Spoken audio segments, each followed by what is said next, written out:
నా YouTube channel చూస్తున్న మీ అందరికీ స్వాగతం సుస్వాగతం. శనివారం రోజు శ్రీ ఆంజనేయ స్వామి వారి ఆరాధన ఎంతో విశేషమైనది. ఈ శనివారం రోజు ఆంజనేయుడు యొక్క అద్భుతమైన స్తోత్ర రూప మంత్రాన్ని పారాయణ చేస్తారు. ఈ మంత్రాన్ని ఎవరైతే పారాయణ చేస్తారో వారి మానసిక దుఃఖాలన్నీ తొలగి సుఖశాంతులతో వర్ధిల్లుతారు అనేది శాస్త్రవచనం. మంత్రం: సంజీవ పర్వతోద్ధార మనోదుఃఖ నివారయ ప్రసీదస్సు మహాబాహో త్వయా స్వా హరిసత్తమా. సంజీవ పర్వతోద్ధార మనోదుఃఖ నివారయ ప్రసీదస్సు మహాబాహో త్వయా స్వా హరిసత్తమా. సంజీవ పర్వతోద్ధార మనోదుఃఖ నివారయ ప్రసీదస్సు మహాబాహో త్వయా స్వా హరిసత్తమా. సంజీవ పర్వతోద్ధార మనోదుఃఖ నివారయ ప్రసీదస్సు మహాబాహో త్వయా స్వా హరిసత్తమా. సంజీవ పర్వతోద్ధార మనోదుఃఖ నివారయ ప్రసీదస్సు మహాబాహో త్వయా స్వా హరిసత్తమా. సంజీవ పర్వతోద్ధార మనోదుఃఖ నివారయ ప్రసీదస్సు మహాబాహో త్వయా స్వా హరిసత్తమా. సంజీవ పర్వతోద్ధార మనోదుఃఖ నివారయ ప్రసీదస్సు మహాబాహో త్వయా స్వా హరిసత్తమా. సంజీవ పర్వతోద్ధార మనోదుఃఖ నివారయ ప్రసీదస్సు మహాబాహో త్వయా స్వా హరిసత్తమా. సంజీవ పర్వతోద్ధార మనోదుఃఖ నివారయ ప్రసీదస్సు మహాబాహో త్వయా స్వా హరిసత్తమా. సంజీవ పర్వతోద్ధార మనోదుఃఖ నివారయ ప్రసీదస్సు మహాబాహో త్వయా స్వా హరిసత్తమా. సంజీవ పర్వతోద్ధార మనోదుఃఖ నివారయ ప్రసీదస్సు మహాబాహో త్వయా స్వా హరిసత్తమా. సంజీవ పర్వతోద్ధార మనోదుఃఖ నివారయ ప్రసీదస్సు మహాబాహో త్వయా స్వా హరిసత్తమా. సంజీవ పర్వతోద్ధార మనోదుఃఖ నివారయ ప్రసీదస్సు మహాబాహో త్వయా స్వా హరిసత్తమా.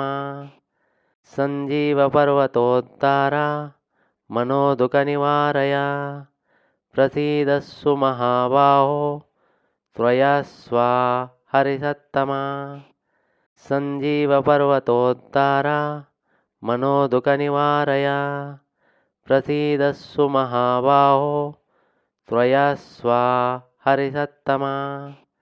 సంజీవ పర్వతోద్ధార మనోదుఃఖ నివారయ ప్రసీదస్సు మహాబాహో త్వయా స్వా హరిసత్తమా.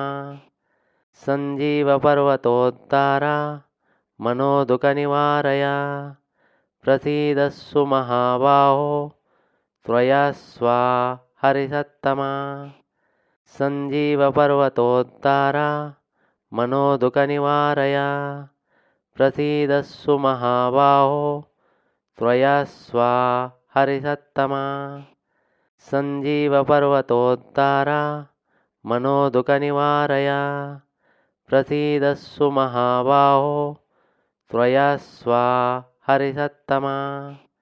సంజీవ పర్వతోద్ధార మనోదుఃఖ నివారయ ప్రసీదస్సు మహాబాహో త్వయా స్వా హరిసత్తమా.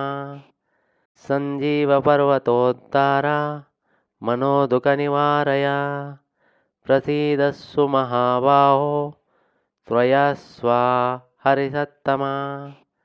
సంజీవ పర్వతోద్ధార మనోదుఃఖ నివారయ प्रसीदस्सु महाबाहो त्वया स्वा हरिसत्तमा सञ्जीवपर्वतोद्धारा मनोदुःखनिवारय प्रसीदस्सु महाबाहो त्वया स्वा हरिसत्तमा सञ्जीवपर्वतोद्धारा मनोदुःखनिवारय प्रसीदस्सु महाबाहो त्वया स्वा हरिसत्तमा सञ्जीवपर्वतोद्धारा मनोदुःखनिवारय प्रसीदस्सु महाबाहो त्वया स्वा हरिसत्तमा सञ्जीवपर्वतोद्धारा मनोदुःखनिवारय प्रसीदस्सु महाबाहो त्वया स्वा